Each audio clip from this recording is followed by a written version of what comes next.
Journaliste a tout n'aramakamu n'engue a oyoka na cité. Mais ndeko Patrick, il appartient aux politiciens de répondre. Bah biso babiyo ça là qui déjà manipulé déjà na koya na yo na point de presse il y a bande quoi la moko ça qui déjà manipulé na pouvoir en place ba question mo boye ya ko piéger bango pokaka bango ba koya na mitambu ya ba mituna na yo. Nde na lobaki na yo na ebiso ke non bango moko. C'est-à-dire que Martin Fayulu na Adolphe Muzitu à travers leur service ba tindelinga invitation. Et là, on a senga kite ke naya. Batindelinga invitation. Naya na point de presse le roi journaliste. Et là, on a mis balé. Na 4 journalistes oyo bango ba pona ki ba tuna ba question. Bazui kombo nanga ba bengi singai na mata. Ko yebisanga aux allées intellectuels ba ko l'analyser que bazali ba intellectuel. À quel niveau le pouvoir en place est manipulé nga? Est-ce que pouvoir en place ya Tshisekedi ne mutatinda ki Martin Fayulu na Muzito na ba service batini langa invitation? Est-ce que pouvoir en place est kaka ya Tshisekedi ne mutatinda ki ba service à Martin Fayulu ba ponanga parmi les 4 journalistes ya kotuna mutuna? Bango moko kaka ba poninga yi na tuna mutuna. OK. Na 4 journalistes au bazaki na point de presse na ebela ba journalistes au bazaki na point de presse ba ponaki 4. Parmi les 4, ngai pe ba ponanga na tuna mutuna. Et là libosa ko lobake non, j'ai été manipulé ezalité. Parce que muto ba manipulaka yemo ko luka invitation. Muto ba manipulaka akoluka maloba. Mais bango moko nde ba ponaki ngai na tuna imakambo misato. Likambo aliboso na démontré que en 2011 bino bolukaka ko auditer serveur central. Serveur botambola bosala ba marche batu ba kufa suka nango élection 2011 basala yango avec le serveur central qui n'a jamais été audité par l'opposition. Voilà. Fait ya liboso, fait ya mi balé 2011. 2018. Martin Fayulu na bayi opposition ba boya machine à voter. Voilà. Ba benga ngokutu machine à voler. Vers la fin, même na buto ya suka Martin Fayulu no boya toujours machine à voter. Aye ko ndima yango. Tokenda ba élection na machine à voter. Abima président élu ya ko revendiquer lelo na machine à voter wana kaka. Na rappeler yango. Pena yeko loba boye. Bozongeli lisusu les mêmes revendications. Voilà troisième question na yo. Eloko nini? Eloko tout ça toujours na deuxième question. Eloko nini cette fois-ci et ko rassurer bino ke ba stratégie oyo bino bo ako adopter ekosimba pona kala ba stratégie oyo esimba na ngote voilà pona démontrer oyo yango wana na koloba na ndeko Martin Fayulu pe na bakisi na lobi boye si ka wasoki pouvoir ya Félix ba boy ko accéder na ba revendication wana boko sala nini question na Martin Fayulu à répondre yango te na deuxième question na rappeler na ndeko Martin Fayulu yo ba lobi ke yo finga ki bato bololé finga ki ba policier bololé ba tuni yo question pa ndeko na biso moko awa que est-ce que ba bengi si on a justice ko kende to ko kende te Martin Fayulu ayanoli na question ana te na leki na troisième question na tuni boye ndeko Martin Fayulu na kopesa pe na précision na journalisme ndenge to tangela caricature ezalaka permise. OK. Oko caricaturer na yo mutu. Regarde ba donner aux anango. Na tuni boye ndeko Martin Fayulu. Je crois que ça vaut la peine na tuna mutu na oyo parce que bato baloba ngo mingi na cité. Entre Lamuka et le Bandundu na Lamuka et le Moïse Katumbi. Est-ce que bino penza boko pesa leçon na Félix Tshisekedi parce que déjà au niveau ya Lamuka boza déjà divisé. Est-ce que na division na boko pesa leçon na Félix Tshisekedi deux places na Maki Ngambo. Donc on a trois questions oyo posaki. Natangi Katumbi natangi Félix na Memi Ngambo. Na lobi na boko pesa leçon na Félix c'était parce que bino mo boa diviser est-ce que boko ko pesa leçon. Deux places na Memi Ngambo ba niko finga ngai injure na bango oyo ba lingi makasi mikolo oyo bololé ba fingi mama nanga ba fingi mwasi nanga ba fingi mwana nanga na kiti wana kaka na conférence de presse de la conférence de presse voilà conférence de presse na kiti sikoyo na telemi ndeko penge nango pesa yimbo te place ya zwami ndeko prince penge nde mutu aye ko sovenga ateli liboso nanga ta ba milita ba koluka ba betanga po basi batindika inga déjà voilà ya telemi liboso apekisi bango mais bandai ko yoka kaka ndo monaki ndeko Martin Fayulu a siliki ndeko Adolphe Muzitu pe a siliki na ndenge conférence de presse silaki mutu moko te apesaki eyano na mituna misato nga na tunaki soki eza ba chiffre réel eza malamu eza c'est une avancée positive na gestion ya mboka kasi ndenge na koloba il ne suffit pas seulement à améliorer au sein de progrès sur le domaine des réserves d'échange, mais il sera aussi mieux il y a qu'à entretenir la politique économique pour le changement. Parce que la politique économique est pour apporter le changement social par rapport à la vie à Banamboka. Voilà. Il faut que le secteur soit étamboula. Nous avons en français concomitamment. Kasi, pour nous si dans likambo batu ba cause la mingi changement de la vie sociale à travers des politiques économiques. Ba cause la mingité réserve de change. Parce que réserve de change est beaucoup plus orienté dans makamoko boye, ils ont un impact pénal direct mais il y a ma capacité sur la vie ya ba imboka. Même si et s'améliorer, vous allez sentir comme si changement moko ezaté. Mon ego zanango ezo chitete, ezo matapete. Ils ont stabilité. Voilà. Kasi. Il faut pas beaucoup plus focaliser vers Makambu Oyo. Peuple a sentir que arriver à gouvernement Samalukonde et même changement. Cabinet de santé nationale puissante chez Dr Cathy Munga. Comme on a sœur Cathy Munga, nazali naturothérapeute. Nazali kosunga bandeko bazali na bokono ndenge na ndenge au moyen de plantes naturelles. Bandeko bazana ba problème ya ba hémorroïdes interne tout comme externe, infection urinaire, prostate, azoospermie, obota ezalité, rhumatisme, nerf sciatique, gouttes, règles douloureuses, glaucome, vision floue, motupa si intense, sinusite, awa nazana kati ya laboratoire. Ah ndebisika na séchaka ba plante banzete ba makasa ya ndenge na ndenge depo na nga yango yo esika na salaka ba formule na ba solution na nga. Merci na équipe mobimba ya maison chez Cathy, en particulier Joyce Bolala. Tozali bongo na commune ya Ngaliema, quartier Kinsuka Pêcheur, avenue Maïndombe, numéro 99. Référence carrière Kari Grèce. Le biko na bino et sengo na biso.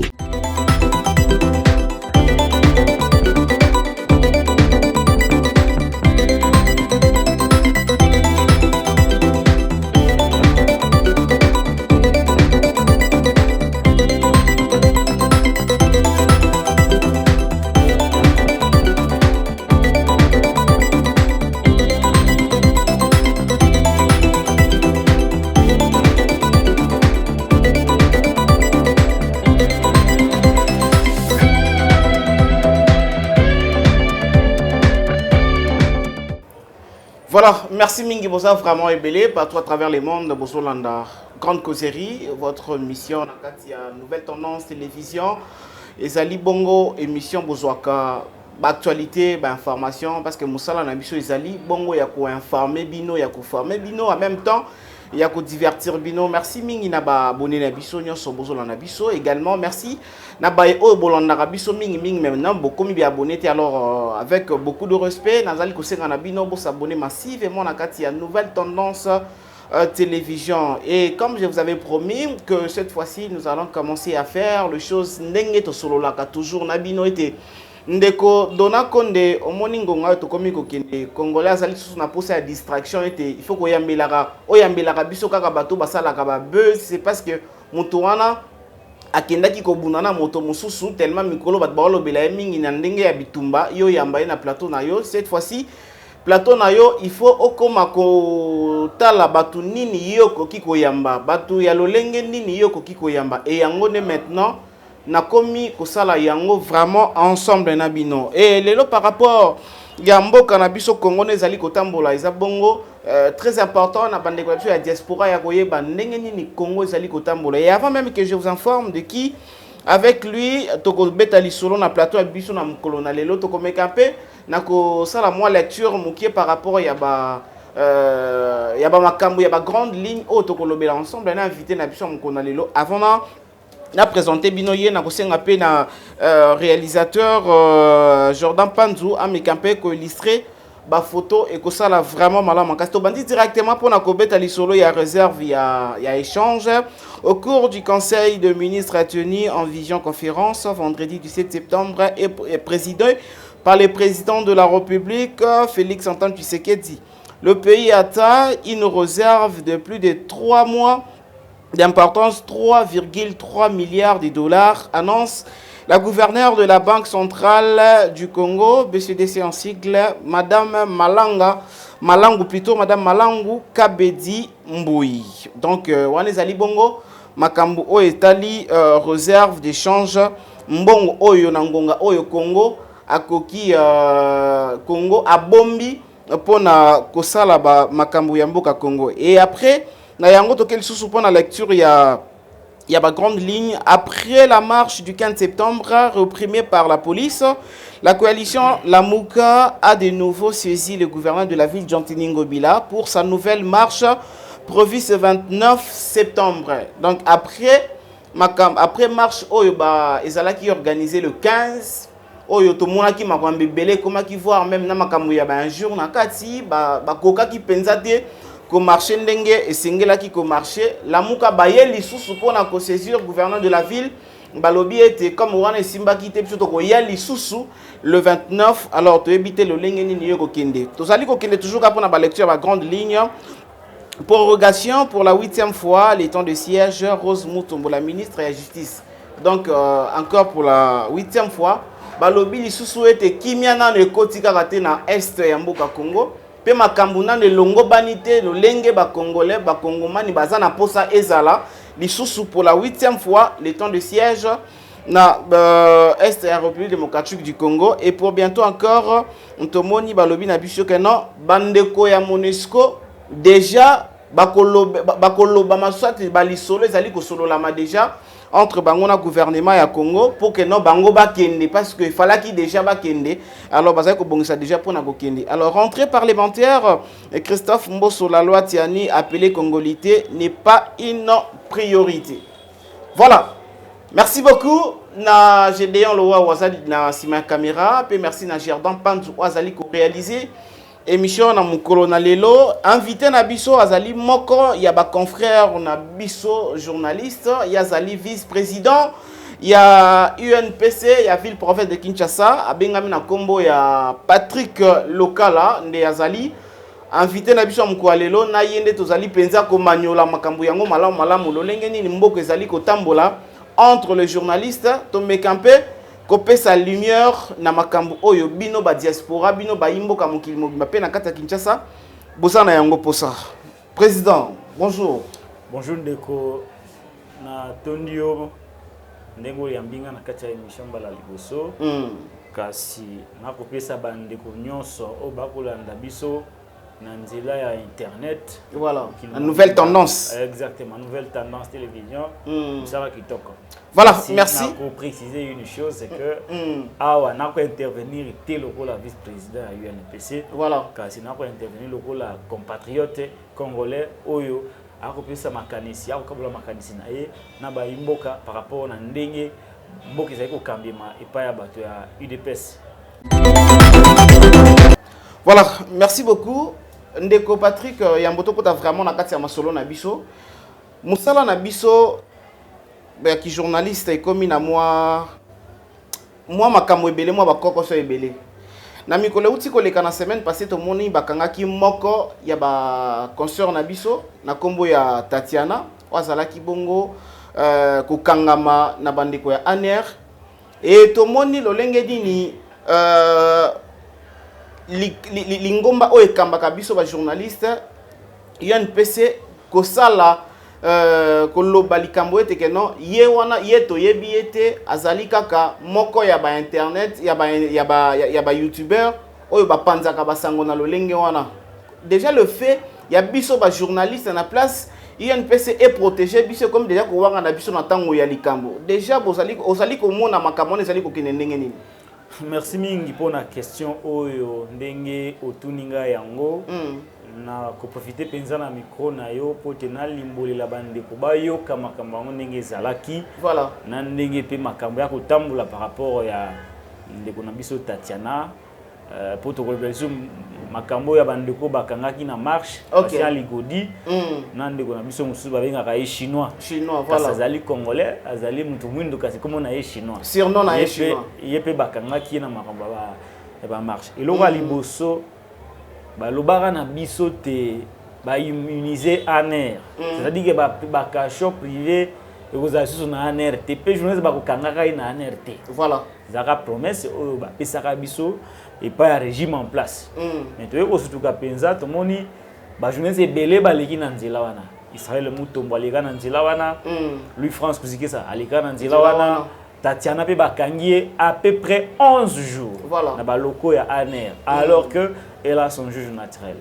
Aussitôt bakangi ndeko ngai na ndeko Jean-Marie Kasamba na ndeko Jean-Marie Bassa oyo azali moko ya ba kambi oyo apesaka penza identité professionnelle oyo bengi carte de presse tokitaki na niveau ya ANR kote bana ndenge ya ko s'imprégner na situation pe ko luka ndenge ko bimisa ndeko Tatiana Osango na koyebisa yo ke tina ndenge Tatiana Osango abimi eza grâce à implication ya UNPC. Oh déjà na liboso déjà wangana qui est ebiete. Eza grâce à l'implication ya UNPC, plus particulièrement UNPC section ville de Kinshasa où ekambami na ndeko Jean-Marie Kasamba na ngai. Voilà. Donc balobi ngisaleba ki makasi na ko yebisa yo te makomsu to solaki na ba agent de renseignement na ba responsable et pambate ezali secret d'état.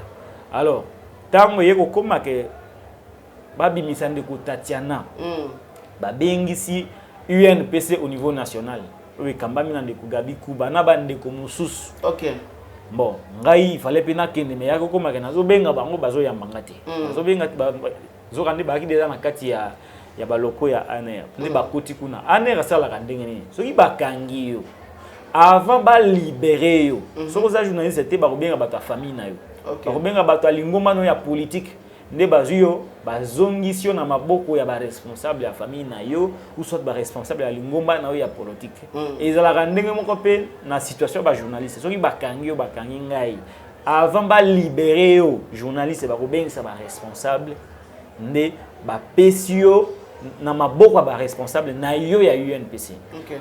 Na kaya ndeko Tatiana Osango pe ezaki ndenge moko ba bengisi ba responsable ya UNPC. Voilà. Baye na ANR azwi ndeko Tatiana Osango apesi na maboko ya Gabi Kuba président ba journaliste UNPC. Ba pesi na maboko ya bandeko Gabi, bandeko secrétaire RGSB, bandeko Jean-Marie Bassa nde balongwe na ye na baloko ya ANR. Landa bien na beta lisolo. Voilà. Balongwe na ndeko Tatiana na ANR. Voilà 11e jour. Voilà 11e jour. Ba memie sikoyo na siège national ya UNPC. C'est-à-dire corporation wa journaliste siège nango izalaka na niveau ya Gombe kuna en face ya immeuble Botou. Ba yi journaliste ba responsable ya biso ya UNPC ba longole na ANR, ba memie na siège national ya UNPC. Après Tatiana a cette déclaration ya kotondo botondo na bandeko na ye tout ça ba yi presse ne azongi na endako. Mais déjà avant qu'on continue au début déjà le président Ozali ya biso ya Kinshasa Jean-Marie Kasamba et longo bani na yomtu Hollandais na sima déclaration salama qui était boyebi Tatiana lokola journaliste était maza lokola muto aboaka ba image na internet. Te biso to loba bongo te que UNPC au niveau national et loba te que Tatiana a journaliste te. Parce que ce qui Tatiana a journaliste te ndenga na Jean-Marie Kasamba to ngato kitana terrain te okende ko lukael jour à liboso bakangai. Mona ba image bandeko na yo mususu ba filma bandeko ya YouTube nyoso ba filma ba mona biso mukula liboso ba kangaka ye na 14h to kitana ane ozalaka kota primature. Est-ce que biso to kiko longo na bureau to ke luka muto azali journaliste te? E ko banda ndenge nini yo longo na bio na yo o ke luka muto azali journaliste te? Obandi pe ko benga ba responsable. Voilà. Ke ba kangi journaliste ma webi ga journaliste te. Kanga yango ka bato ba comprendre place ni makambo bebi. Tango balongwe na Tatiana epa ya bato ane ba memie na siège national na ko rappeler a sali déclaration devant ba père, c'est-à-dire devant ba confrère nyonso ke na pesi bino merci ne ko misinga UNPC merci alongwe. Simana yango nde ba ko sala communiquer wana ya kuboya ye ka sa journaliste te. Nde mutu nanga na rotuna. Est-ce que mutu azali journaliste te ba ki ko bengisa bino na ANR ba pesa bino ye? Non mais après zela voilà zela après bolongwe na ye azaka ka journaliste te bolongwe na Tatiana na ANR bo memie na UNPC en tant que nani Non, mais déjà, le fait qu'il y a quoi, on a nakola kisayo po batu bayoka esika nini mabekoti bino babengisi bino boya kozwa Tatiana bino bozali UNPC corporation ya ba journaliste boke ko luka Tatiana boyeba kite ka journaliste te kasi po nini boboya kite ke non bino bako benga biso to kozwa ye ya za journaliste te ko nini sali ke non to yoka communiquer que UNPC le place wana mabe de place wana mabe ekotoki mabe ekotoki pamba te ngana na kati ya comité nazalaki d'accord te na communiqué ya UNPC yango na kola kiso ba analyse na ko sala na yo awa ke voilà bokoki kolongwa jamais boyebi ke muta journaliste c'était bon ba bengi bino boya ko zoyer le quoi journaliste bozuye bolongwe na yepe bo memie na siège ba journaliste mais za journaliste te parce que bo memaki na qualité nini tango akende ko sala déclaration na siège alaki na qualité nini place wana mabe kotoki ba yo ko sala communiqué tango ba panzani communiqué yo ko bima ngai nazaki mécontent ya communiqué wana. Mais je ne pouvais pas le manifester. Mais au moins, j'ai manifesté mon mécontentement dans le canal administratif. Voilà. Et que Tatiana Osango Pambate d'ici 2 jours à recevoir carte naie polémique wana ils ont sensité na famille ñoso ba incompréhension ezalaka ezaki moi incompréhension muke mais en interne to régler yango je confirme que Tatiana Osango azali journaliste. Bon en dehors il y a Tatiana soki mutu mususu pe confrère ou bien consoeur ceux qui les cambois et comme il na banza été il y a une PC ko ça sous déclaration le lengona te kana to yebiete ce qui est vrai ah ouais na bwaka kimbela wana na ba émission mususu ya YouTube na lobaki na bande nyonso te et sengé na biso to luka kozwa carte de presse avec ngo identité professionnelle yango mutu akopesa yo qualité ya journaliste. Voilà. Pour écomater jour à likambo pour batuana avaba kangayo yo ndengo sala ka musala wana est-ce que vous avez une carte na yo si ngaza na carte ici kana sala kolobako te carte ya UNPC est-ce que c'est obligatoire d'avoir une carte na carte ya UNPC yo te na carte ya RDC muta ko pesa qualité ya journaliste ezali UNPC. Merci beaucoup. Zela. Okimate. To yana ngo prochainement. Zela yo okimate. Non, na kimite. Ndenge yana ngo zela te. Zela. Ndengo zawana. Ozana carte ya UNPC te. Nazana ngote. Mukolo bakoluka bakanga yo. Mukolo bako kanga yo. Na musala wako sala. Osali délit zela te. Osali délit de presse. Atango biso na cuisine interne. Toko bomba yo.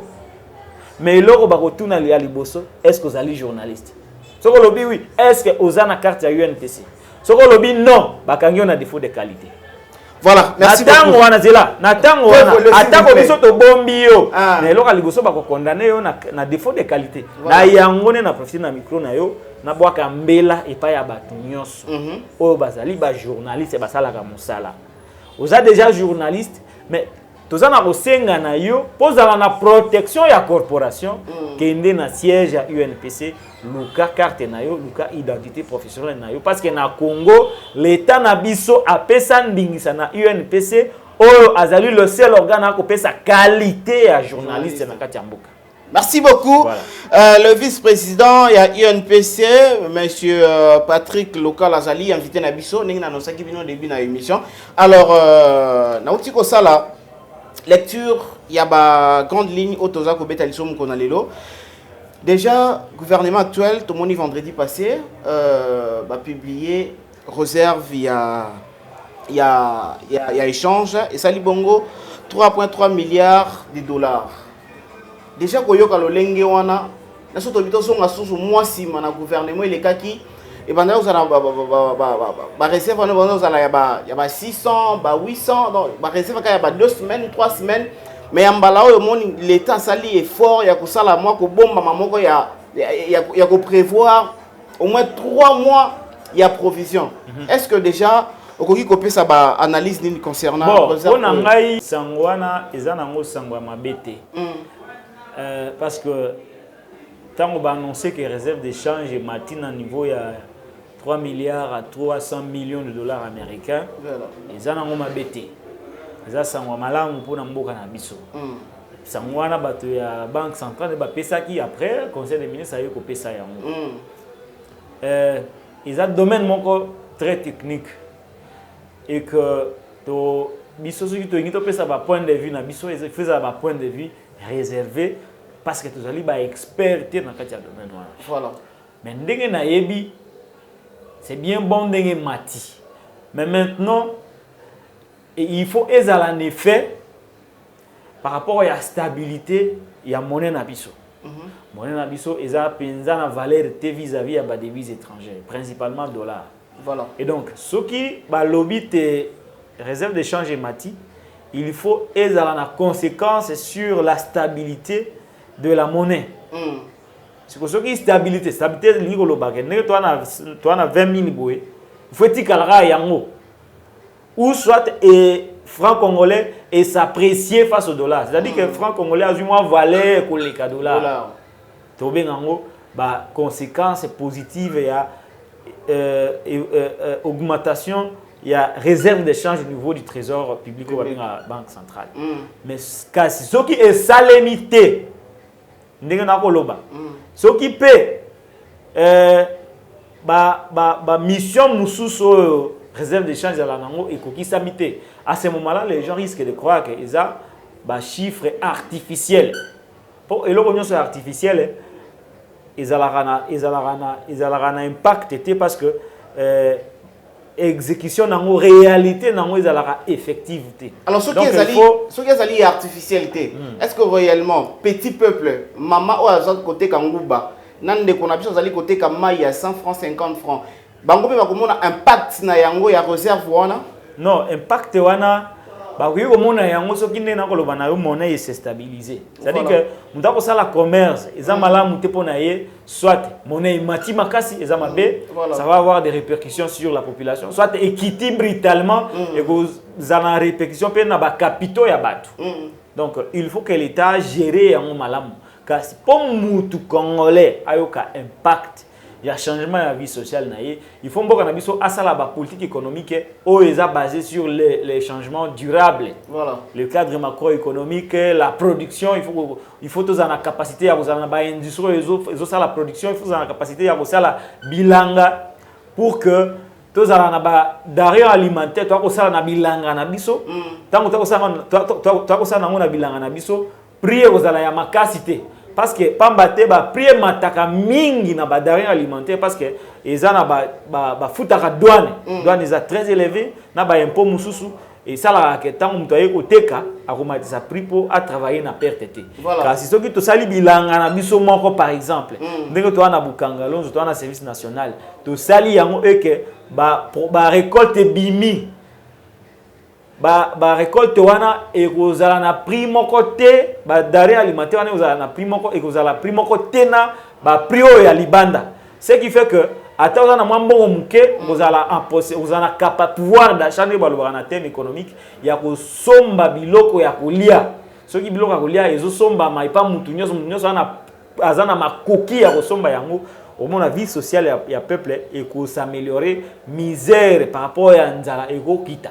Donc, réserve d'échange et matinango, c'est un aspect, il y a un domaine économique, mais il y a d'autres aspects où il faut que le gouvernement fasse la réforme belée dans le secteur économique pour que Makamounion soit étamboula ensemble. Mais il y a la réserve d'échange et mati, mais la politique économique basée sur les changements est faible, impact et vous allez penser. Mais dis-moi, Patrick, la lire où le gouvernement, le gouvernement va na première personne à Bango Samalukonde, le lingue bazali ko kine bale ko tambusa makambo déjà ko kokisa réserve wana oyo mbalami balé soit misat koleka o peut-être bango bakutaki déjà baza dans les bons ou bien baza toujours na ko se chercher pour être dans les bons. Ils sont dans les bons parce que réserve d'échange bakutaki yango selon ba statistique au biso tozwa bakutaka yango na 1,5 milliard de dollars selon ba information na nango. Tango siko le gouvernement, les régimes qui se quedent à commis, ils utilisent réserve wana equity. Voilà. Equity qui makasi. Makasi. Dès au moment d'une situation, il y a inflation, c'est au augmentation générale et généralisée des prix. Mais non, on va kokita wana ba mati, mbalamoko ba ki 1 milliard 500 000. Voilà. Après 3 milliards 300 000. Logiquement, il y a un progrès, il y a une évolution. On va présenter les chiffres. il y a une évolution. Pourvu que les chiffres soient solo, ils ont des chiffres artificiels, sali pour pas vanter. Mais ceux qui ont des chiffres réels, ils ont malam, c'est une avancée positive dans la gestion de Mboka.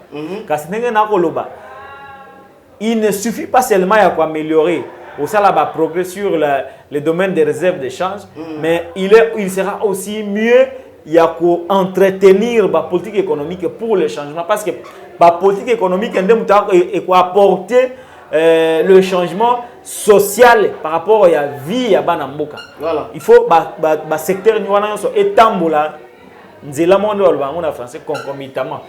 Car pour nous, si nous avons cause la mingi changement de la vie sociale à travers des politiques économiques. Cause la mingité réserve de change. Parce que les réserves de change sont beaucoup plus orientées dans ma boye. Ils ont un impact direct, mais il y a ma capacité sur la vie de Imboka. Même si et s'améliorer, vous allez sentir comme si changement mon exaté. Mon ego zanango ezo chitete, ezo matapete. Ils ont stabilité. Voilà. Kasi. Na yangonde, il faut pas aller beaucoup plus focaliser vers Makambu Oyo. Peuple a sentir que arriver à gouvernement Samalukonde et même changement. Ne batu barolo bake comparativement à gouvernement ya Ilukamba, le gouvernement des warriors a sali mieux que le gouvernement ya Ilukamba. Même si du côté réserve d'échange, mon ami que selon Bango, le gouvernement actuel a fait mieux que le gouvernement précédent. Merci beaucoup, cher confrère vice-président à UNPC. Mais Awazali, qu'on analyser Makambo Oyo, l'actualité Oyo, comme tout autre Congolais. Alors, on est Patrick Yonde Ozala qui est invité à la conférence de presse, il y a coalition Lamuka. Et dans Simana Yango, tout le monde qui a vidéo et ça qui circuler dans le lenge tout ba vidéo ya ba injure ba vidéo ya kotindika na tina nzoto est-ce que koki ko yimole la biso na mukuse nini eleka ki réellement entre yone okene ko sala musala na yo na bandeko ya Lamuka nini eleka ki kuna. Merci beaucoup ndeko pona mutuna mbo question oyo depuis un moment na linga rolobela yango te meloko lo tuni par respect na bato balandaka yo je peux quand même répondre. Voilà. Bato ya Lamuka bango monde ba bengisa nga na point de presse. Voilà, comme journaliste. Comme journaliste, batina linga invitation de nayaki. Bango moko kaka ba poninga ina tuna mutuna. OK. Na 4 journalistes au bazaki na point de presse, na ebela ba journalistes au bazaki na point de presse ba ponaki 4. Parmi les 4, ngai pe ba ponaki na tuna mutuna. Et lo ba libosa ko lobake non, j'ai été manipulé ezalité. Parce que muto ba manipulaka, yemo ko luka invitation. Muto ba manipulaka akoluka maloba mais bango moko nde bapona ngai na tuna makambo misato likambo ali boso na démontrer que na 2011 bino bolukaka ko auditer serveur central serveur botambola bosala ba marche batu bakufa suka nango élection 2011 basala yango avec le serveur central qui n'a jamais été audité par l'opposition. Voilà. Fait ya liboso fait ya mibale 2011 2018 Martin Fayulu na bayi opposition ba boya machine à voter. Voilà. Ba benga ngokutu machine à voler. Te vers la fin, même na buto ya suka Martin Fayulu no boya toujours machine à voter. Aye ko ndima yango. Tokenda ba élection na machine à voter. Abima président élu ya ko revendiquer lelo na machine à voter wana kaka. Na rappeler yango. Pena yeko lo baboye. Bozongeli lisusu les mêmes revendications. Voilà troisième question là. Eloko nini? Eloko tout ça na deuxième question. Eloko nini cette fois-ci et ko rassurer bino que ba stratégie oyo bino bo ako adopter et ko simba. Pona kala ba stratégie oyo et simba kana ngote. Voilà. Pona démontrer oyo yango. Wana na koloba na ndeko Martin Fayulu. Pena bakisi. Na lobi boye. Si kawa soki pouvoir ya Félix ba boy ko accéder na ba revendication wana boko sala nini question na Martin Fayulu à répondre yango te na deuxième question na rappeler na ndeko Martin Fayulu yo ba lobi ke yo finga ki bato bololé finga ki ba policier bololé ba tunyo question pa ndeko na biso moko awa que est-ce que ba bengi si on a justice ko kende to ko kende te Martin Fayulu ayanoli na question anate. Na legi na troisième question na tuni boye. Ndeko Martin Fayulu na kopesa pena précision na journalisme ndenge to tangela caricature ezalaka permise. OK. Oko caricaturer na yo mutu. Regarde badonner aux anango. Na tuni ndeko Martin Fayulu. Je crois que ça vaut la peine na tuna mutuna oyo parce que bato baloba ngo mingi na cité. Entre Lamuka et Bandundu na Lamuka et Moïse Katumbi. Est-ce que bino penza bo repesa leçon na Félix Tshisekedi parce que déjà au niveau ya Lamuka boza déjà divisé. Est-ce que na division na bo repesa leçon na Félix Tshisekedi de place na Maki Ngambo. Donc on a trois questions oyo posaki. Natangi Katumbi natangi Félix na Memi Ngambo.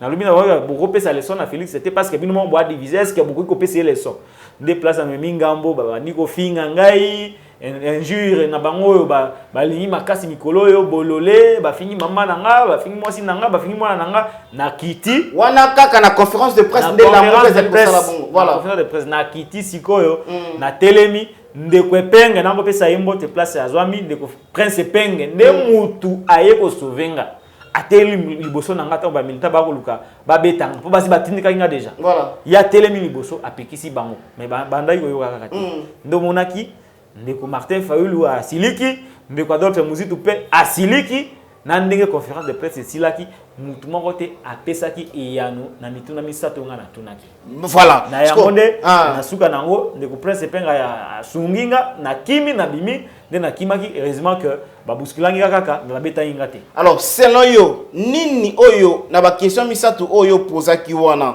nini etindaki na ba militant ya Lamuka basilikela yo makasi bongo invitaki yo.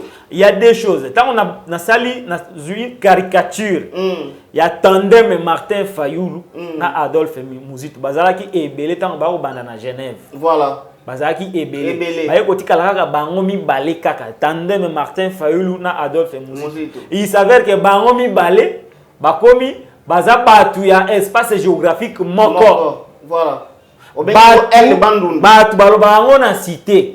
Pe avant na tuna question obi, il faut na tuna question oyo parce que batu balobaka yango. Ça vaut la peine. Batu balobaka bongo. Pe na journalisme basala caricature basala ka yango. Tango na tuni eloko liboso basilikeli yango na. Ya mi balé tango na lobi ke bino na kati ya opposition vous a divisé Lamuka Martin Fayulu Koto, Lamuka Moïse Katumbi Koto. Est-ce que na division wana bozana leso ya kopesa na Félix tango bino bwana nous diviser boza organiser te des places na Milaki Ngambo. Mais fallait pas tuna ya. Il fallait pas na tuna. Donc journaliste il faut tuna ba question oyo ezo sepelisa ba acteur politique. Journaliste faut tuna ka makambu oyo acteur politique ko sepela nango mais na ko yebisa ndeko. Nulle part au monde journaliste azalaka ami ya politicien. Nulle part au monde aussi mona mutu aya na point de presse azo sepela te ezalaka opesi mbwa boyi soki mutu pena lobi lelo na koloba na presse a se préparaka na nyonso po journaliste asalaka mutu cadeau te journaliste atunaka makambo ndenge aoyoka na cité mais ndeko papi aux politiciens de répondre ba biso babi yo zalaki déjà manipulé déjà na koya na yo na point de presse ya bandeko la Lamuka zalaki déjà manipulé na pouvoir en place ba question mo boye ya ko piéger bango pokaka bango bakoya na mitambu ya ba mituna na yo nde na lobaki na yo awa na ebisio keno bango moko c'est-à-dire que Martin Fayulu na Adolphe Muzitu à travers leur service batindelinga invitation eloko liboso ngana senga kiteke na ya batindelinga invitation na ya na point de presse le journaliste eloko mi balé na 4 journalistes oyo bango baponaki batuna ba question bazui kombo nanga ba bengi singai na mata parce que yebisanga aux allées intellectuels bakolanda biso pe bazali ba intellectuel à quel niveau le pouvoir en place est manipulenga est-ce que pouvoir en place ya Tshisekedi ne mutatindaki Martin Fayulu na Muzitu na ba service batine langa invitation est-ce que pouvoir en place est kaka ya Tshisekedi ne mutatindaki ba service à Martin Fayulu ba ponanga parmi les 4 journalistes ya kotuna mutuna.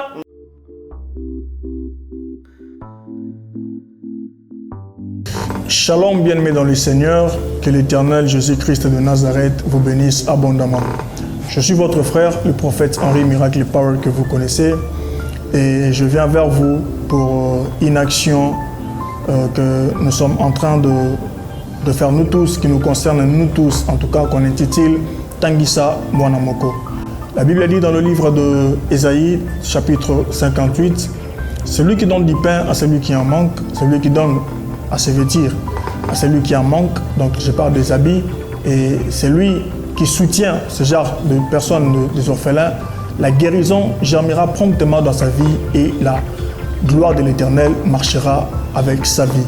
Bien-aimés dans le Seigneur, nous sommes dans un monde où il y a plein de combats spirituels, plein des attaques, nous sommes entourés de personnes mauvaises et il y a aussi des actes et des actions que l'homme peut poser sur la terre et ça peut déclencher la bénédiction, ça peut déclencher un miracle et ça peut briser aussi les combats spirituels. J'ai toujours l'habitude de dire que nulle part dans la Bible, Dieu dit qu'il est le père des riches, le père de présidents, ainsi de suite. Mais la Bible affirme avec beaucoup de précision que Dieu est le père des orphelins. Tout ce que la Bible énumère avec beaucoup de précision, cela prouve que cette chose a beaucoup d'importance devant Dieu, a beaucoup d'importance devant le royaume de Dieu. Je nous invite, nous tous, à prendre part à ces grandes actions de Tanguissa Mwana Moko. Nous avons des orphelins dans cette plateforme que nous soutenons nous tous et bientôt c'est la rentrée scolaire, dans un mois à Kinshasa c'est la rentrée scolaire. Nous devons par la grâce de Dieu donner à ces enfants le goût de la vie et assurer aussi leur avenir. Ils sont innocents, ils n'ont pas voulu perdre les parents avant, ils n'ont pas voulu rester seuls volontiers, mais ce sont des circonstances. Soutenez cette action. Avec l'épée que vous avez, $10, $20, 50, 100, 200, 1000, autant que vous avez, mettez-vous à la place de ces enfants si cela était votre cas ou si cela était vos enfants. Alors soutenez-les autant que vous pouvez. La gloire de l'Éternel sera votre partage. Que Dieu vous bénisse. Je prie pour toi qui vas participer. Que Dieu se souvienne de toi ainsi de tes enfants de génération en génération. Que Dieu vous bénisse.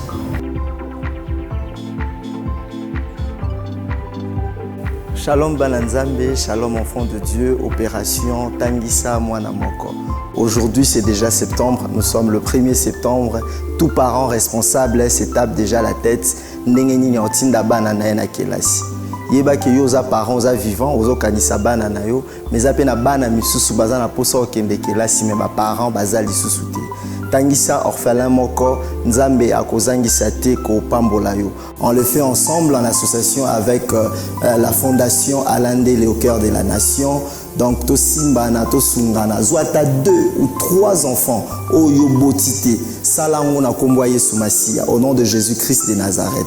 Lui qui est le père des orphelins a ozanga te ko kanisela yo. Que Dieu te bénisse, ko négliger liloba oyo te. Chango na misala sunga orphelin moko. Nzamba pambola biso.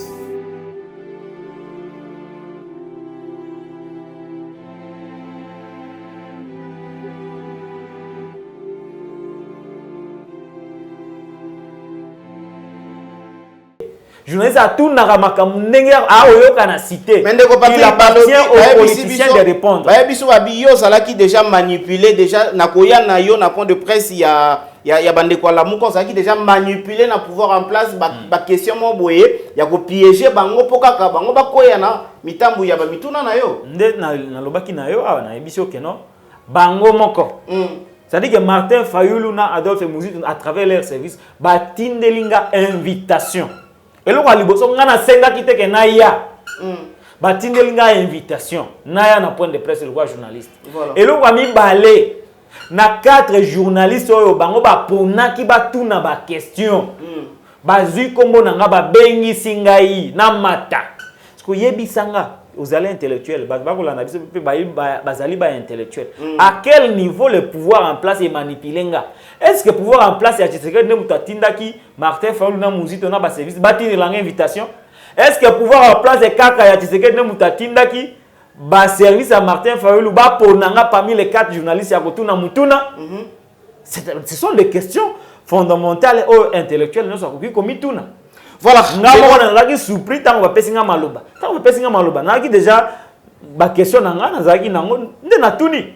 Sikawa, kwani ba ba tuna te. Est-ce que makambo nga na lobby ya ke no ba marche au bo sala contre le service central le auditeur ya ngote. Est-ce que ba koza na courage ya koyo tuna ba opposant lelo likambwana? Est-ce que ba koza na courage ya ko loba na Martin Fayulu ke ndenge nini yo oboya ka machine à voter tina suka eloko ni tinda ki ondi ma machine à voter eloko ni pe etinda ka yo oloba ke oza président élu avec la machine à voler. Est-ce que machine à voler comme sa président élu? Ya bi président élu na nzela ya machine à voler. Voilà. Est-ce que tu vas na courage à rappeler Makambouana? Yo quand même courage wana.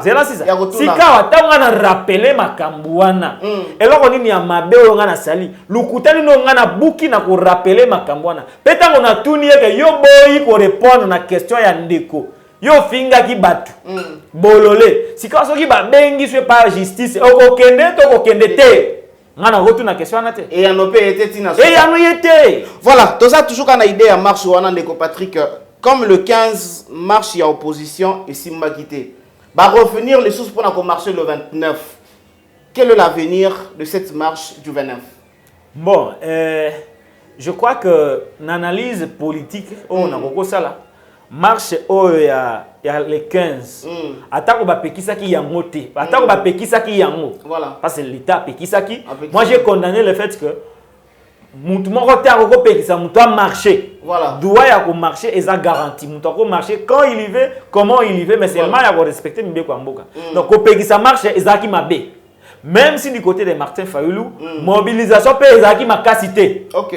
Nous tanda au monde n'attend ngondo et c'est que d'attaque ba pekisi mais comment na batu ba yebele voilà bazo utabipa kutu na vidéo moko ya kotambola na ba réseaux sociaux yemo ya koloba ba yebisi président kokitana nous te ba bazana na belete ya linga ka kita donc de son côté aussi même si ba pekisa qui mobilisation za ki makasité marche sikawa ya le 29 eza défi pour na yemongo Martin Fayulu na Adolphe Muzitu parce que Muzitu Muzitu en réalité il n'est pas un opposant c'est un bourgeois voilà. Et ça défi pour naïe, il y a prouver na mokili mobimba te peuple baza sima ya ba revendication oyo ya ko porter, c'est-à-dire la dépolitisation de la CENI, c'est une revendication responsable et légitime. Non au glissement, c'est une revendication responsable et légitime. Et puis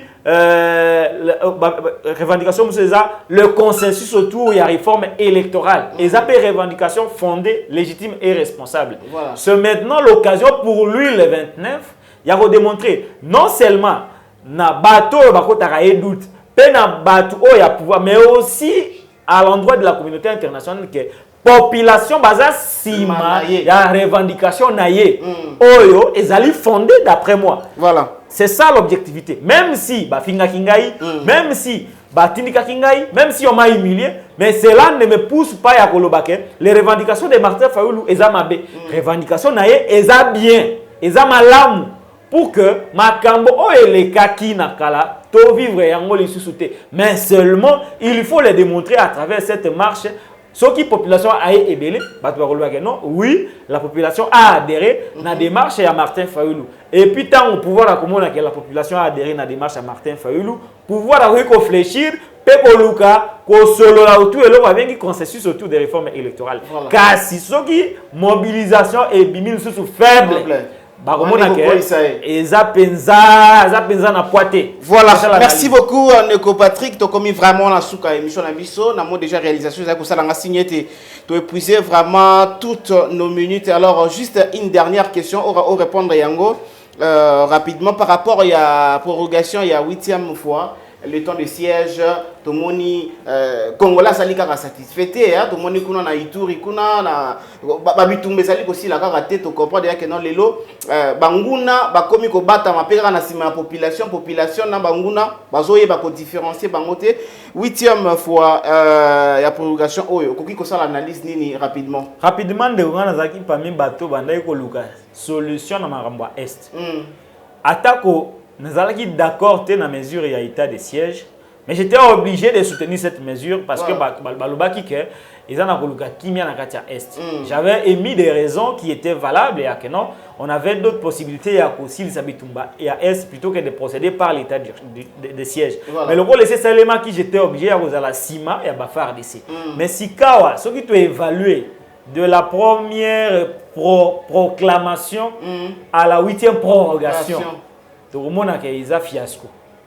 C'est-à-dire que l'état de siège est démontré par limite. Il faut que la force et la stratégie, utiliser l'armée, utiliser la diplomatie, utiliser la communication, associer à cela l'implication ya bana mboka o bako vivre na katia est pe ba oyo musu bazali awa. Mais voir même la garde républicaine biloko wana minei républicain baza déjà kuna batindaki bango pe garde républicaine n'a pas pour rôle ya koke kosisa bitumba bakendaki déjà mais nazoyebisa yo ti soko tali ordonnance oyo ezoporte sur la création et le fonctionnement de la garde républicaine, mission na bango, ils allaient combattre les institutions de la République. Voilà. Kasi musana yango, ils allaient pour na kokende bitumba, il y a un groupe rebelle.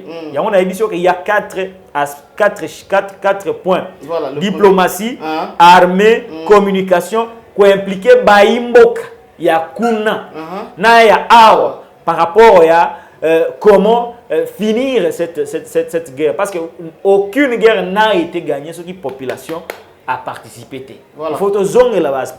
Tant que zonge la yango, to désigner les vrais agresseurs.